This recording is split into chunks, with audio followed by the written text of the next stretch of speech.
Hey everyone, what you see right behind me is the beautiful Calicut beach, and it does look inviting, doesn't it? But I can tell you, for a few days from today, what is going to pull more crowd into this place is not just its picturesque beauty, but a festival like no other. A festival of words, thoughts, stories and art.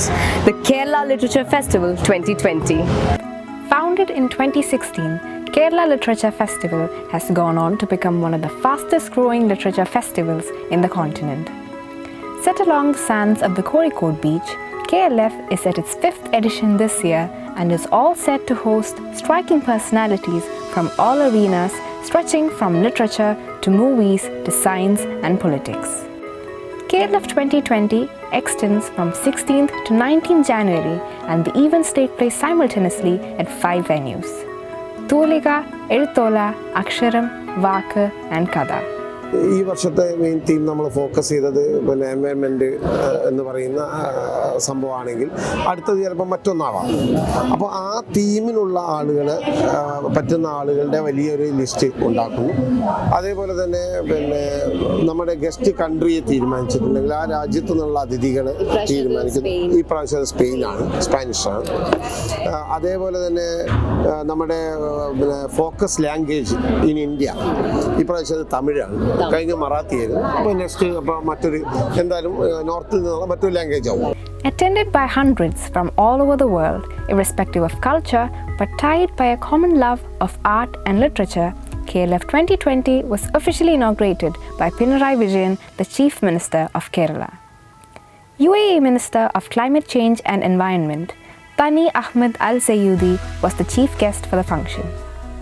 M.A. Baby, former Educational Minister, and Yusuf Ali, Chairman and Managing Director of Lulu International, were also among the esteemed guests.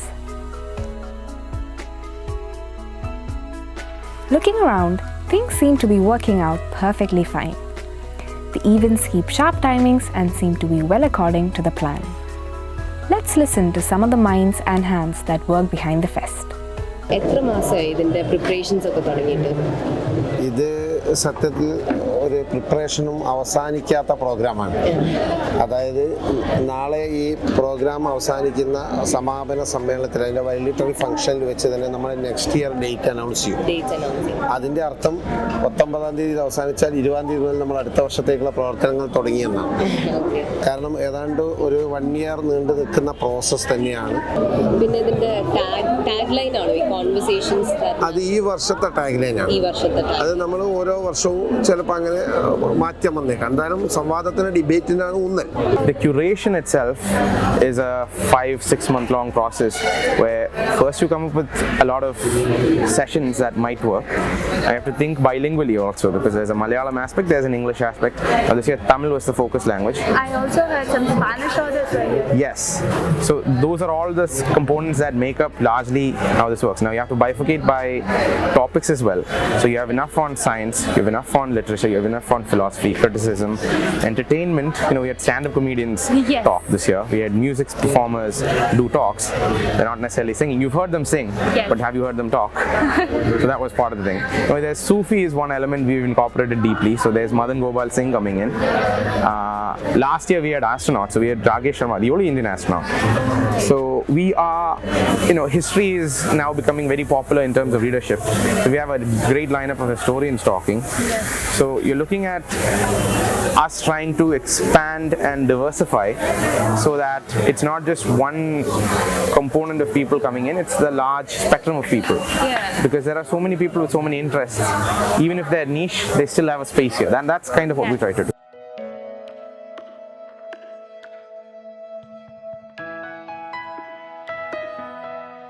Expect ചെയ്ത അത്രയും ആൾക്കാരൊക്കെ എത്തിയിട്ടുണ്ടോ? എനിക്ക് തോന്നുന്നു expect ചെയ്ത അത്രയും ആൾക്കാർ എന്നല്ല, അതിനേക്കാൾ കൂടുതലായി. ഇപ്പോൾ 5ാമത്തെ വർഷമാണല്ലോ ഇത്.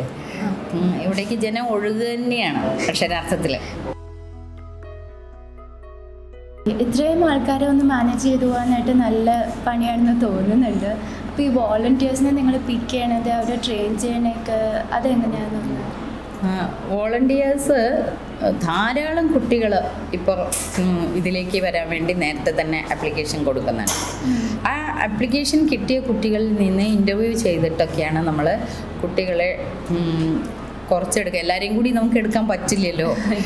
അതുകൊണ്ട് തന്നെ നമുക്ക് ഇത്ര എണ്ണം കുട്ടികൾ വേണമെന്നൊരു നിബന്ധന വെച്ചാൽ അതിനേക്കാളും ഒരുപാട് ഇരട്ടി കുട്ടികളാണ് അപ്ലൈ ചെയ്യുന്നത്. അപ്പോൾ അതിൽ നിന്ന് സെലക്ട് ചെയ്യണം. എല്ലാം കോളേജ് സ്റ്റുഡൻസ് ഒക്കെ? കോളേജ് സ്റ്റുഡൻസാണ്. ഇവിടെയുള്ള റെപ്യൂട്ടഡ് കോളേജുകളിലെ കുട്ടികളാണ്. മാമിന് ഈ ലിറ്റററി ഫെസ്റ്റിവലിനെ പറ്റി എന്താണ് പറയാനുള്ളത് ഓവറോൾ? ഇതിപ്പം 5ാമത്തെ എഡിഷനാണ് DC ബുക്സ് നടത്തുന്ന DC കാലിക്കറ്റ് ഫൗണ്ടേഷൻ നടത്തുന്ന 5ാമത്തെ എഡിഷനാണ്. ഇത് ഓരോ എഡിഷനും വരുമ്പോഴും കൂടുതൽ നവീനമായിട്ടുള്ള ആശയങ്ങളും. പിന്നെ ഞാൻ 30 വർഷമായി DC ബുക്സിൽ ജോലി ചെയ്യുന്ന ആളാണ്.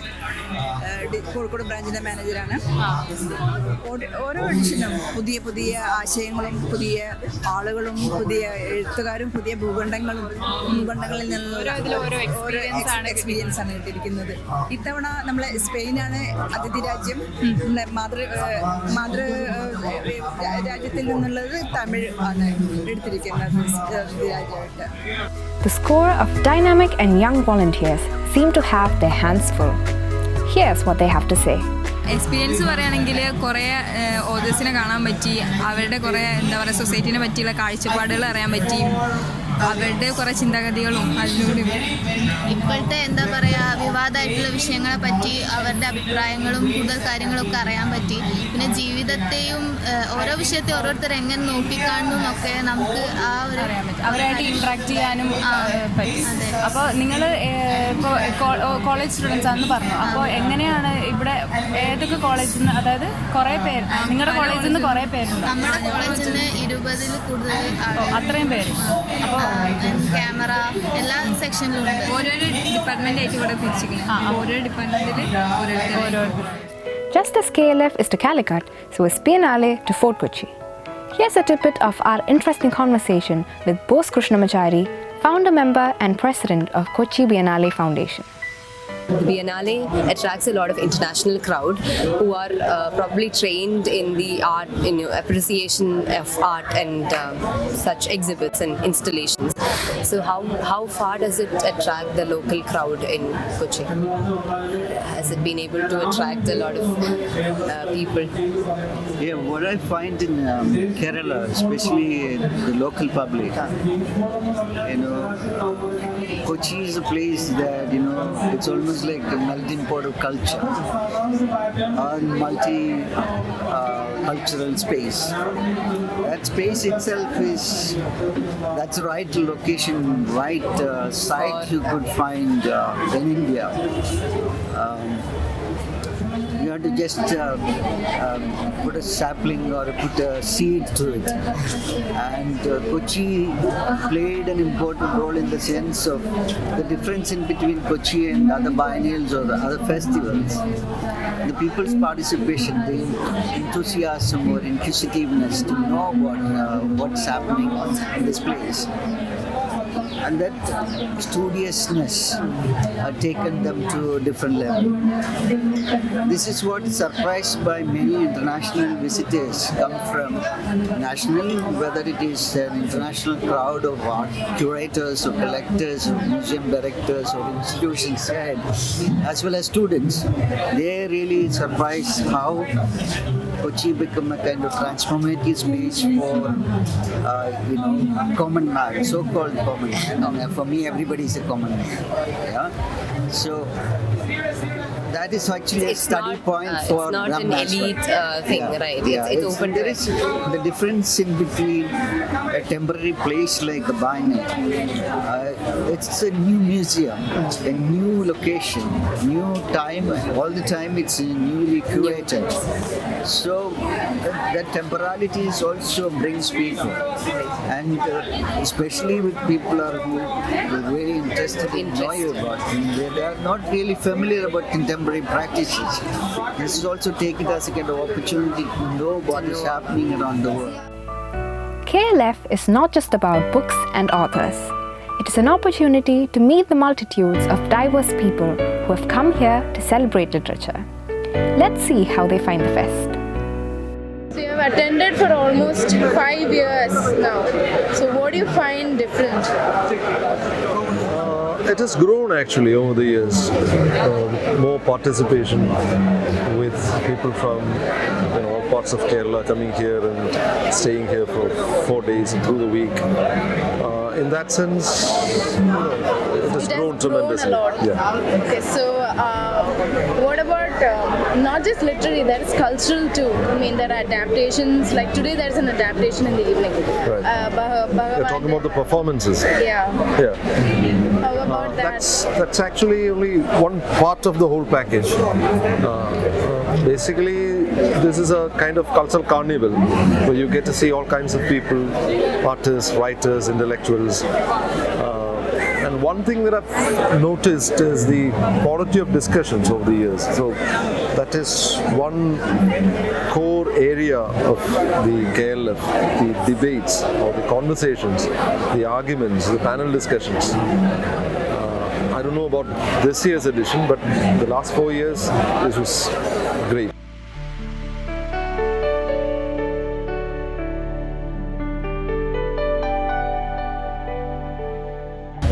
So, what about the culture here? When you came here, the crowd, the response of the people.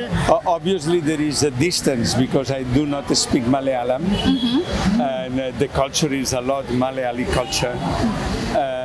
So when I see a show, I get the feelings, but I don't get the words. Okay. But I do like Malayali culture. I've been quite impressed by this fair, and my experience is that the public also participate a lot. That's a very good sign.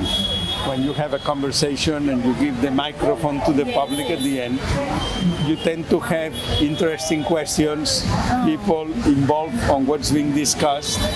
This was also my experience yesterday as a speaker. I had a small crowd. I was speaking on a very specific subject, but I did get some very interesting questions at the end, and we had a very good dialogue. How do you like the ambience, ma'am? The idea of literature on the beach? I think it's a great idea because it should be open and it shouldn't be closed for the people just somewhere in an academical sphere. This is very nice when you can walk and you can see different parts. And I like the idea that it's English and Malayalam. Yeah, both. Do you understand? No. But nothing really. There are English events too. Yeah. Earlier there was one Spanish too. It says it's the biggest multilingual festival. As an event of such great magnitude, KLF is one of the best platforms to reach out to the crowd. Quoting Voltaire, present opportunities are not to be neglected, for they rarely visit us twice. Now, let us see how many people took these words to heart and didn't miss a beat in pursuing their passion while leaving a message loud and clear for the world. So anybody who comes to the Kerala Literature Festival will have a very beautiful souvenir to take back with them. So what is this actually? എന്താണ് ഈ ഒരു initiative cloth ബാഗ്സിന്റെ? ഇത് യഥാർത്ഥത്തിൽ rice four എന്ന് പറഞ്ഞൊരു കൂട്ടായ്മ, non profitable ആയിട്ടുള്ള ഒരു കൂട്ടായ്മയുടെ പുറത്താണ് നമ്മളിത് ചെയ്തുകൊണ്ടിരിക്കുന്നത്. ഇത് കഴിഞ്ഞ 2018 ഫ്ലഡ് വന്ന സമയത്താണ് ഞാൻ എൻ്റെ ഒരു സുഹൃത്ത് എയർഫോഴ്സിൽ വർക്ക് ചെയ്യുന്ന സുഹൃത്തും കൂടെ ചേർന്ന് നമ്മളൊരു ഇനീഷ്യേറ്റീവ് തുടങ്ങാമെന്നുള്ള രൂപത്തിൽ എന്തെങ്കിലും നമ്മളാൽ കഴിയുന്ന യങ്സ്റ്റേഴ്സിൻ്റെ ഭാഗത്ത് എന്തെങ്കിലും ചെയ്യണം. അങ്ങനെ തുടങ്ങി വെച്ച കൂട്ടായ്മയ്ക്ക് വലിയ തോതിലുള്ള സപ്പോർട്ട് നമുക്ക് കിട്ടുകയും പിന്നീട് അത് ഏകദേശം ഒരു 12ഓളം ലോറിയിൽ നമ്മൾ സാധനങ്ങൾ പല ഭാഗത്ത് എത്തിച്ചേർന്നു.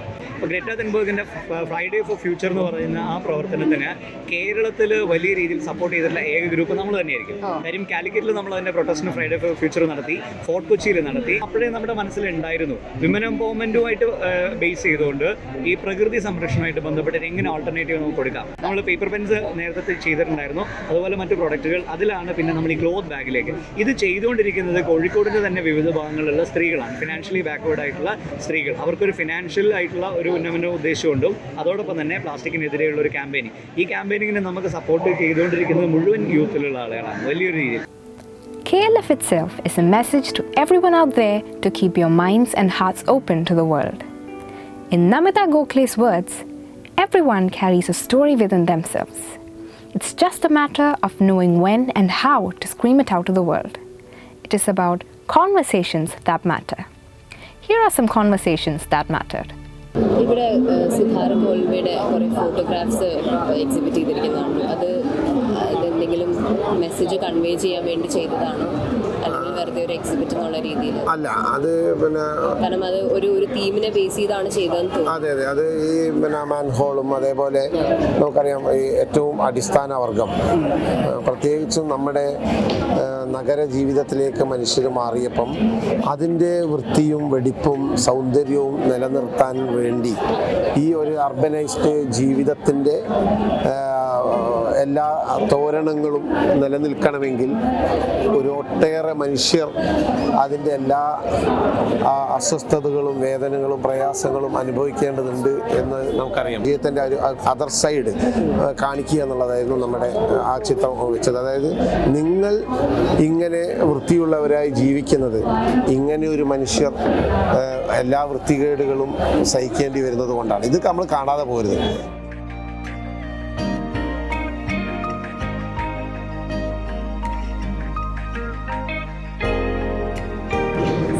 So earlier during your session, you said modesty is not something that was determined by the clothes you wore or your costume, but it was that which resided in your mind. And I asked, over the time, what do you think that changed? Or was it just colonialism or the West coming in? What was that deciding factor? It was two things, because when I say that it was in your head, it's basically notions of modesty and morality depend on what you make of it, how you construct it, which happens within certain cultural parameters. In Kerala's cultural context, neither men nor women covered themselves above the waist. Similarly for women, the idea that they should wear blouses comes because first the Victorians bring their gaze to how women's body should be approached and how women should think of womanhood and virtue and things like that themselves. This is also, the 19th century is also a time when Malayali men are going out to study in cities like Madras, for example. There they are not only meeting white people who are lampooning their co-social customs, saying, oh, your women don't dress well, your mothers and sisters have multiple husbands, what kind of a barbaric society are you coming from? But this is married with other Indians. You're also exposed to North Indians, for example, Tamil Brahmins, for example, who also have a patriarchal social setup. So they also say, hold on, what is this culture of yours that has topless women walking around? So there is a deep sense of insecurity that becomes internalized, and the idea is that unless you get your women to dress well, to dress modestly, you change the idea of what woman's morality and virtue should be, this won't be a civilized society. That's where it all starts. So it's a mix of Victorian, but you can't just blame the Victorians. It was also fellow Indians we were exposed to in the 19th century. In your session you said that we shape history to suit our human needs. At the time, what we want to, for our needs, we shape history to be. So what is the point, what do you think is the point of considering such a rigid history curriculum for students when ultimately they have their own versions of what they have? Yeah, I often say that, although Indian textbooks for history are very boring and badly written, I do have sympathy for textbook writers, because, what is their task? They're given 50 pages and they're told, now write Indian history in 50 pages. How do they do it? They reduce it to the dry bones of history, dates and 5 battles and 5 kings, and that's it. You're taught Indian history. Throw in the national struggle, complete. But in reality, it's far more complex. How much of that complexity do you translate and give it to kids? It's not necessarily always through textbooks. It's through exposure to monuments. It's through the habit of reading. It's through mass media that actually celebrates or understands the importance of good history. It's a culture that needs to be developed where history is given a certain prominence. Right now, history is seen either as a political instrument, a football between different political parties and political ideologies, or history is the mark-losing subject for children which they hate in school. But the fact is, I'm pretty optimistic.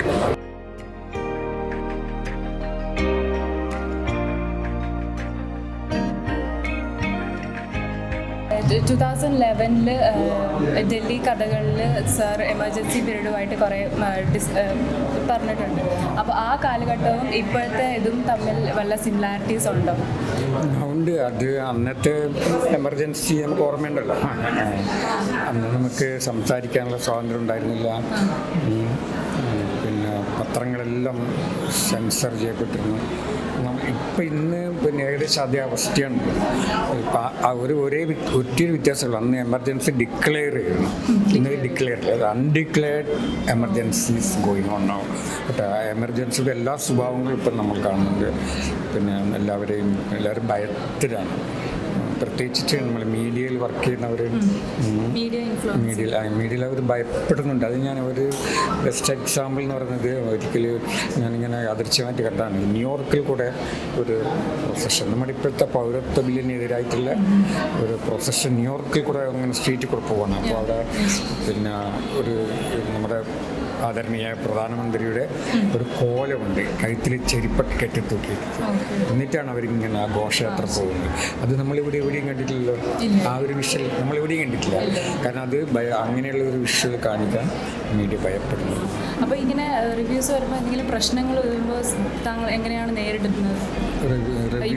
സോഷ്യലിയോ പൊളിറ്റിക്കലിയോ എന്തെങ്കിലും? അത് ഉണ്ടല്ലോ, ഇപ്പോഴും ഒരുപാട് നമ്മൾ social മീഡിയയിലാണ് ഏറ്റവും കൂടുതൽ പ്രതികരണങ്ങൾ വരുന്നത്. അത് നല്ല കാര്യമാണ്. അത് പെട്ടെന്ന് ഇപ്പോൾ ഒരു നോവൽ എഴുതുമ്പോഴേ ഒരു കഥ പബ്ലിഷ് ചെയ്യുമ്പോഴും പെട്ടെന്ന് തന്നെയാണ്, അത്ഭുതമാണത്. ഇപ്പം മാതൃഭൂമി ആഴ്ചപ്പേപ്പറിൽ ചൊവ്വാഴ്ചയായിരിക്കും ആളുടെ കയ്യിൽ കിട്ടുന്നത്.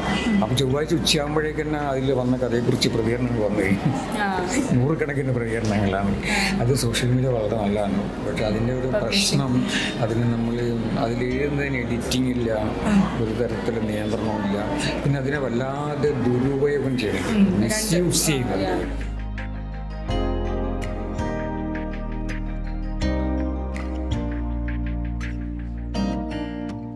പൊളിറ്റിക്കൽ പവർ കുറേ ഇൻഫ്ലുവൻസ് ചെയ്യാവുന്ന ഒരു സെക്ഷനിലാണ് സാർ വർക്ക് ചെയ്യുന്നത്. അപ്പോൾ നിങ്ങൾക്ക് അങ്ങനത്തെ situations way you have to compromise maybe നിങ്ങളുടെ എത്തിക്സ് അല്ലെങ്കിൽ നിങ്ങളുടെ വാല്യൂസ് ചിലപ്പോൾ ഒന്ന് കോംപ്രമൈസ് ചെയ്യേണ്ട ഒരു സിറ്റുവേഷനൊക്കെ വന്നാൽ നിങ്ങൾ എങ്ങനെയാണത് ഹാൻഡിൽ ചെയ്യുന്നത്?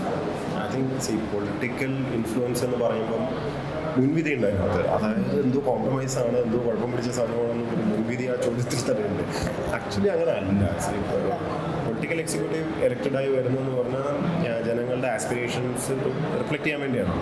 അവർ പറയുന്ന, അവരെ ഇടപെടുന്ന കാര്യങ്ങൾ പലപ്പോഴും നല്ല 99% നല്ല കാര്യങ്ങൾക്ക് വേണ്ടിയാണ്. ഇപ്പോൾ ഒരു അഡ്മിനിസ്ട്രേറ്റർ അറിഞ്ഞിരിക്കേണ്ട കാര്യങ്ങൾ, ഫീൽഡിൽ നിന്നുള്ള ജനങ്ങളിൽ നിന്നുള്ള ഫീഡ്ബാക്ക്, ഇതൊക്കെ you don't have A mechanism. നമ്മൾ തിരഞ്ഞെടുക്കപ്പെടുന്നവരല്ല. അപ്പോൾ പലപ്പോഴും കറക്റ്റായിട്ടുള്ള സാധനങ്ങൾ നമ്മുടെ ശ്രദ്ധയെ കൊണ്ടുവരാൻ ഉപകരിക്കുന്നത് ഈ ജനപ്രതിനിധികളാണ് അല്ലെങ്കിൽ പൊതുപ്രവർത്തകരാണ്. അപ്പോൾ you have to see it very positively first of all.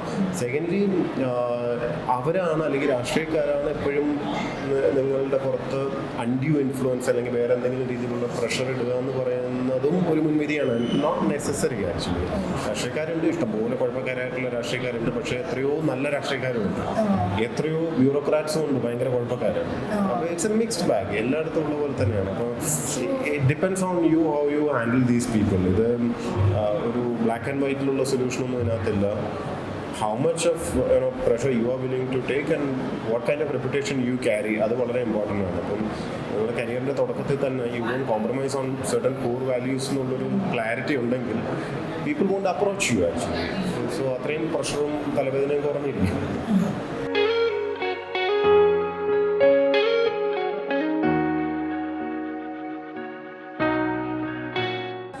Feminist എന്ന് പറയുന്ന ടാഗ് വെയർ ചെയ്യാൻ ഭയങ്കര ഡിഫിക്കൽട്ടാണ്. Why do you think there is such prejudice against this feminism and feminist? അതുണ്ടാവും. കാരണം ഇപ്പോൾ ഫെമിനിച്ചി എന്നൊക്കെ വിളിച്ചിരുന്നില്ലേ.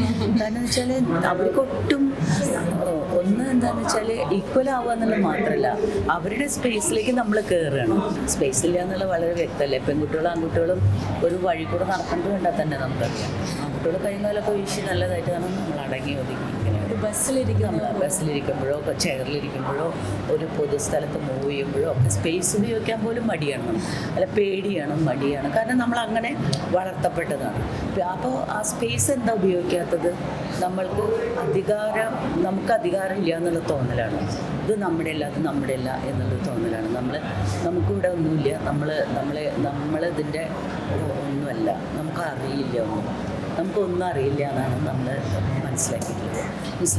അപ്പോൾ ആ രീതിയിൽ വരുമ്പോൾ ഈ സ്പേസിന് വേണ്ടി നമ്മൾ നടത്തുന്ന സ്പേസിന് വേണ്ടി, നമ്മുടെ അവകാശങ്ങൾക്ക് വേണ്ടി, സ്പേസ് എന്ന് പറഞ്ഞാൽ വിശാലമായ അർത്ഥത്തിലാണ്, നമ്മുടെ റൈറ്റിന് വേണ്ടിയിട്ടും നമ്മുടെ വിസിബിലിറ്റിക്ക് വേണ്ടിയിട്ടും നമ്മൾക്ക് അവസരങ്ങൾക്ക് വേണ്ടിയിട്ടും നമ്മൾ നടത്തുന്ന ഓരോ ഫൈറ്റും ഇങ്ങോട്ട് തിരിച്ചടിയാണ് വരിക, മനസ്സിലായില്ലേ? അതുകൊണ്ടാണ് നമ്മൾ ഫെമിനിസ്റ്റ് എന്ന് പറയുമ്പോൾ ഫെമിനിച്ചി എന്ന് വിളിച്ച് ആക്ഷേപിക്കുന്നത്. അങ്ങനെ വേണ്ട പെൺകുട്ടികൾ ഞങ്ങൾ പറയണ വരച്ച വരയിടത്ത് നിന്നാൽ മതി. ഇതാരൊക്കെ പറയാം? കുടുംബം പറയും, മതം പറയും, സൊസൈറ്റി പറയും, പൊളിറ്റിക്കൽ പാർട്ടികളും പറയും.